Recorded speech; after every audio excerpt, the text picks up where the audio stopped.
Hey everyone, welcome to my channel Need for Success. My name is Priya and today we're gonna discuss about 15 days strategies to score 650 plus in NEET 2025. So I know that very well कि अभी आप लोगों को बहुत ही ज़्यादा tension है and fair है और जो भी कुछ पढ़ा है ना, तो I just want say that कि just trust in yourself, ठीक है।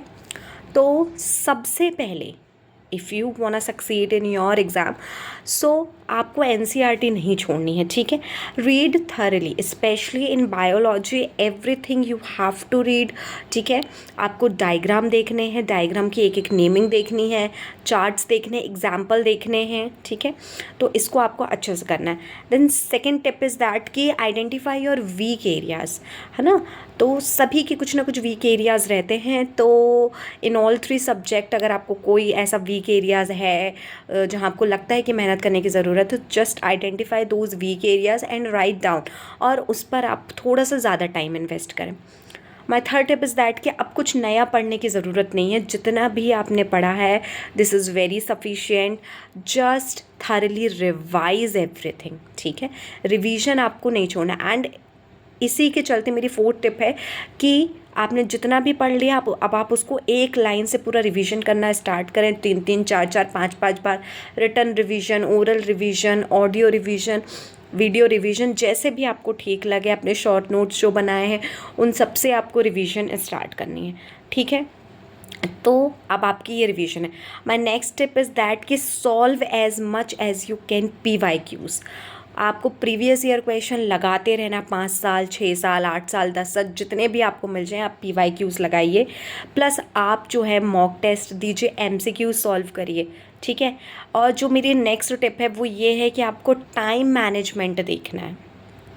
टाइम मैनेजमेंट अब क्योंकि आपको एक सफिशिएंट टाइम मिलेगा एग्ज़ाम के लिए, तो आप उसी टाइम के अकॉर्डिंग जो है अपना क्वेश्चन लगाते जाइए, अपनी सारी चीज़ें करते जाइए, है ना।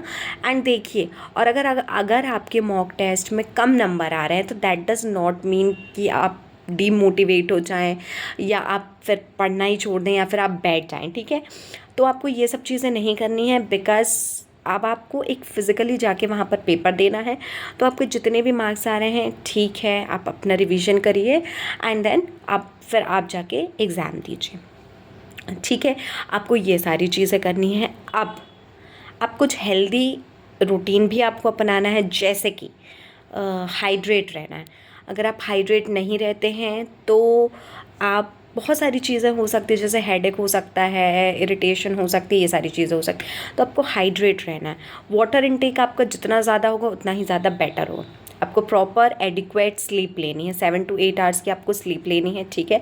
आपने बहुत मेहनत करी है, आप थोड़ा सा आप आराम कीजिए, आपको थोड़ी स्लीप लेनी है, फ्रूट्स खाने हैं, हेल्दी डाइट लेनी है, ठीक है।